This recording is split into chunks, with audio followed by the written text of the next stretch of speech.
Are you tired of working 9 to 5 and being stuck in traffic every day? Have you been thinking about making money online but don't know where to start?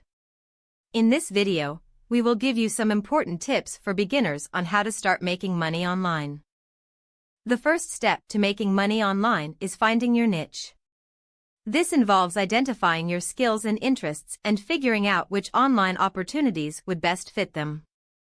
Once you have identified your niche, it's important to research potential opportunities within that niche.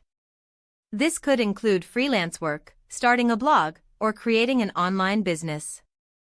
In order to attract potential clients or customers, it's important to create a professional online presence.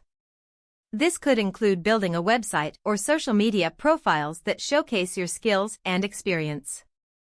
Networking and building relationships with others in your niche can be a valuable way to grow your online business or find new work opportunities. Joining online communities or attending virtual events can help you connect with others in your industry. Finally, it's important to stay consistent and keep learning as you work towards making money online. It may take some time to build up your online presence and start seeing results, but staying committed and continuing to learn can help you achieve your goals.